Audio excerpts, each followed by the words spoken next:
We're Human Rights International. We educate, empower, and raise awareness on your rights that are human rights. Welcome to Human Rights International's first ever podcast. I'm Aadya and I'll be your host.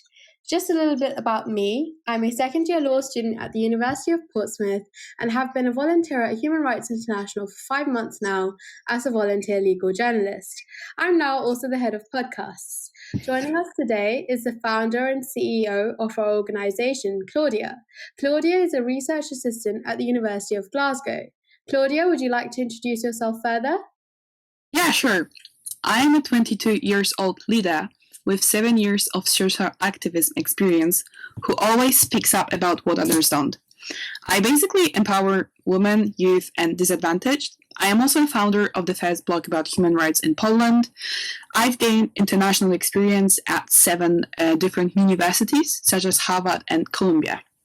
Wow, that's amazing. What would you say has been the best part of being a social activist over the past 7 years? Honestly, I think the best part of being a social activist is definitely seeing the impact of my social projects on others. Very often, I can see that those people that I've met a few years ago are not the same. They changed as a result of probably, but of course not limited to, some events that I organized.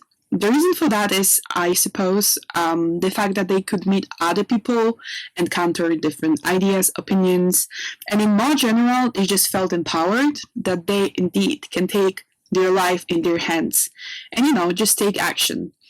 I'd always say that everyone should be the driver of change, at least in your own life, because as soon as you can help yourself, and maybe if you can help just one other person, then if it's repeated, through many times, through many people, different cultures, different countries, then we have a big impact, and what goes after is change. My favorite example is actually the educational campaign on reproductive rights that I shared on social media, that as a result caused an educational change shift. After sharing, I right away got feedback, especially from my female friends, that they actually were not aware that some of their choices are prescribed by human rights law. What is the most important is that now they feel more secure in their choices as they are better educated about their human rights. That's great to hear. I will definitely put the link to the article in the description box so our listeners can access it themselves. Can you please also tell us about Human Rights International? Yeah, sure, that's not a problem. Human Rights International is an educational platform raising awareness of human rights in society from several countries across the globe. Human Rights International functions on several social media platforms, such as LinkedIn, Instagram, Facebook, Spotify, and YouTube. Actually, the last two are where this podcast will be uploaded. As the founder of HRI, what are you aiming to achieve through this organization? As Human Rights International, we aim to empower people by ensuring they are aware of their fundamental rights on a platform that is free and easily accessible. A few of our articles discuss and debate whether problems that plague our societies have a human rights element to them, and if they do, what can be done to resolve such issues. For example, we published our first special report on an analytical approach to racism and reproductive rights. I encourage you all to just have a look and read it through, as it provides a really interesting perspective on what are the effects of racism on our daily lives. And what has intrigued you most about the report? I think intrigue may not be the best word that I can use in order to answer your question. However, I think for our listeners, what will be very interesting is that we do not have to look separately on racism and reproductive rights problems, but rather we can look at how different human rights aspects and problems are interconnected and influence each other. I think there is a tendency in general that we look into problems as single ones. That is probably because we were taught to think that way. In schools, we were used to taking separate subjects and focusing solely on them separately, whereas in reality, there is so much more into it. That is true, but to establish a deeper understanding, we must build a strong foundation first. So let's start with what human rights are. Human rights, as defined by United Nations Human Rights Office of the High Commission, are the rights we have simply because we exist as human beings. These rights stay consistent regardless of our nationality, race, age, sex, religion, social status, etc. They're divided into two: absolute rights and qualified rights. Absolute human rights are fundamental to our existence. Claudia, can you give us a few examples of absolute human rights? Yeah, sure, that's not a problem. So these are the right to life, prohibition of torture, prohibition of slavery and forced labor. That will be also right to liberty and security, right to a free trial, and finally, no punishment without the law. That's great. The other distinction is qualified rights. The difference between qualified and absolute human rights is that the former can be interfered with to protect the rights of the wider community and/or other individuals. Some of these qualified rights are the right to a private and family life, freedom of thought, conscience, and religion, freedom of expression, and freedom of assembly. Do you know how human rights were first brought about or implemented? The first legal document to set out human rights, as we know today, was actually written in 1948, and it's called the Universal Declaration of Human Rights, often referred to as UDHR. So the UDHR forms a part of the International Bill of Human Rights with other two documents. The first one is the International Convention on Civil and Political Rights, and the other one is its optional protocols on International Convention on Economic, Social, and Cultural Rights. And if I'm correct, there are 132 states that have signed the International Bill of Human Rights. Some of them are the United Kingdom, United States of America, Denmark, Germany, and India. Claudia, can you name a few others? Yeah, that's not a problem. So some of the others could be, for example, Canada, France, Hungary, Portugal, and, for example, Malta. Let's see if our listeners know the rest of the countries. Feel free to comment them down below, at least on YouTube. Many people wonder if the Universal Declaration of Human Rights is lawful and can be legally binding. Claudia, what are your thoughts on this?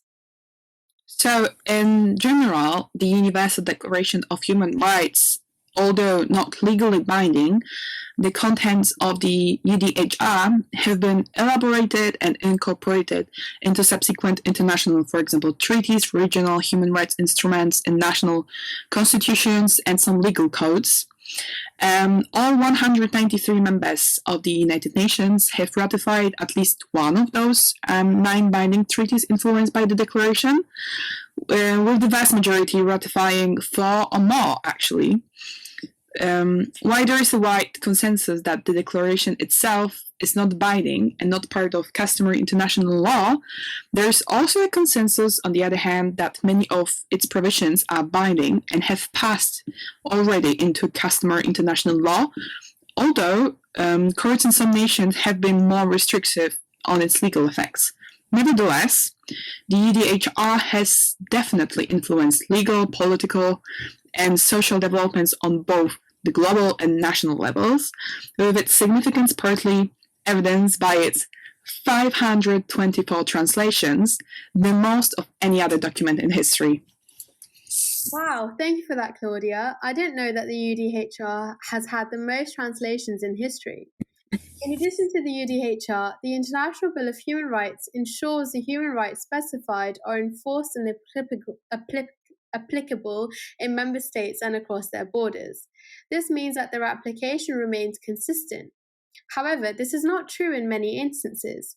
We can see this through human rights violations that are happening in Afghanistan. Claudia, would you like to explain your views on the current situation? Yes, for example, in Afghanistan, Taliban's forcibly evict minority Hazara Shia communities from their lands and properties. Sometimes they're only giving a notice of a few days, for example, and without any chance for the rightful landowners to show their legal interest in the land. They're also violating the freedom of thought, conscience, and religion by forcing women to wear the hijab regardless of her religious or cultural orientation. Violations of Article 23 and Article 26 of the UDHR have also been consistent throughout their rule by forcing women to leave their jobs, as well as not allowing girls to pursue their education past secondary school. Are there any other current human rights issues that have caught your eyes? Yeah, for example, Israel labels Palestinian human rights civil society groups as terrorist organizations. These groups are named as Defense for Children Palestine, the Union of Agricultural Work Committees, Business Center for Research and Development, and finally, the Union of Palestinian Women Committees.